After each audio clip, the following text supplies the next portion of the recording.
federal agent. I need everyone to remain seated and silent. What's happening? Oh my God! Man, perimeter secure. What would you do if you were publicly mistaken for staff at a luxury gala, talked down to, and handed someone else's dirty plate, only for that same room to be locked down minutes later because you were the reason everyone was there? Before we go any further, well, welcome to Silent Echo Stories. If stories like this pull you in, show support by engaging with the video and letting us know where you're watching from. These stories move far, and we love seeing how far they reach. Her name was Alicia Monroe. No one in the ballroom knew it, and no one thought to ask.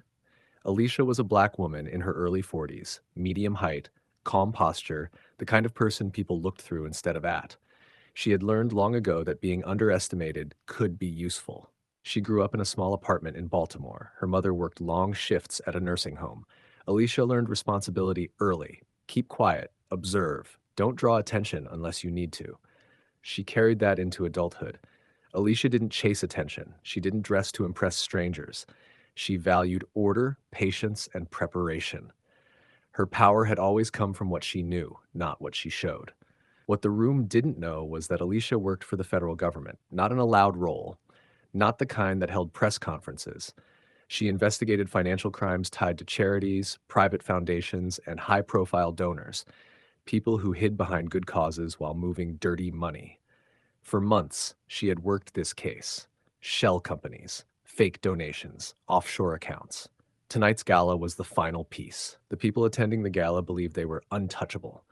Men in expensive suits laughed loudly, comfortable in their status. Women in designer dresses moved like they owned the room. At the center of it all was Margaret Holloway. Margaret was well known in donor circles. She sat on boards. Her name was engraved on plaques. She had built a reputation as a pillar of the community.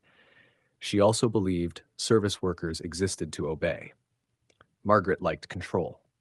She liked people knowing she mattered, and she had a habit of speaking to people she saw as beneath her without shame. To her, Alicia was invisible, until she wasn't. The gala was already loud when Alicia arrived. A luxury hotel ballroom, white lights hanging from the ceiling, crystal glasses catching every movement. A jazz band played softly near the stage. Security guards stood at every entrance. They watched for threats, not truths. Alicia walked in alone. She paused near the entrance, taking in the room. Faces, tables, cameras, exit points. She noted everything. She stood there for only a moment. Then a server rushed past her and shoved a tray into her hands. "Table 12 needs clearing," the man said, already moving away. The tray was heavy. Plates with half-eaten steak, greasy napkins, empty glasses. Alicia looked down at it, then up. "I don't work here," she said calmly. The man didn't turn back. At table 12, Margaret Holloway noticed the delay. She leaned back in her chair and looked Alicia up and down. "Well," Margaret said, "we've been waiting." Alicia placed the tray on the table. "I'm not staff," she said again. Margaret laughed lightly. "Of course you are. Don't get smart." A few people nearby glanced over. No one said anything. Another woman at the table smirked. "They always get an attitude," she whispered, not quietly. Alicia felt the room shift, the quiet agreement. The comfort people had in assuming. A security guard noticed the exchange and stepped forward. "Ma'am," he said to Alicia, voice firm, "staff uses the side hall. Don't block the guests." That word again, guests. Alicia looked at him, then she nodded. "Understood," she said.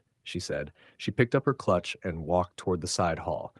She had taken only a few steps when the sound hit. The doors behind her slammed shut. The music stopped. Lights dimmed. A voice came over the speakers, shaky, rushed. "Ladies and gentlemen, please remain where you are." Some people laughed, thinking it was part of the event. Then the exits locked. The sound was unmistakable. Heavy metal bolts sliding into place. Phones came out. No signal. Murmurs spread across the room. Alicia stopped walking. She turned around slowly. The security guard's face changed when he saw her expression. She wasn't surprised. She wasn't confused. She reached into her clutch and pulled out a badge. Plain. Official. She held it up. "My name is Alicia Monroe," she said. "I need everyone to stay calm. This building is now under federal control." The room went silent. Doors along the walls opened. Men and women in plain clothes entered, focused, armed, but controlled. One agent moved straight to the stage, another blocked the bar, others stood at exits. Margaret stood halfway from her chair. "What is this?" she demanded. "Who do you think you are?" Alicia walked to the center of the room. This gala, she said, was funded through stolen funds. Charity was used as cover. She looked directly at the head table. Several people avoided her eyes. You thought no one would check, Alicia continued. You thought appearances would protect you. She raised her hand slightly. You, she said, pointing. And you. And you. Agents moved in. Handcuffs clicked. Margaret's face drained of color. This is a mistake, she said. I've donated millions. Alicia met her eyes. You stole more, she replied. Margaret's hands shook as agents cuffed her. One man tried to argue, another tried to flee. Neither succeeded. The room filled with quiet panic. People realized what side of the line they were on. A server whispered, "Who is she?" Another answered, "She signed the warrants." The security guard who had stopped Alicia earlier stood frozen. Alicia passed him. Next time, she said quietly, ask before you decide who matters. In the weeks that followed, the fallout spread fast. Accounts were frozen, foundations shut down, boards dissolved. Margaret Holloway lost everything. Her name was stripped from buildings. Her reputation collapsed. The gala was no longer remembered for charity. It became evidence. Alicia never gave interviews.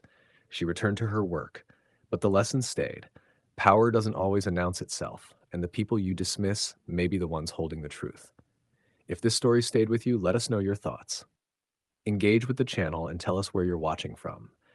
This is Silent Echo Stories, where silence speaks loudest.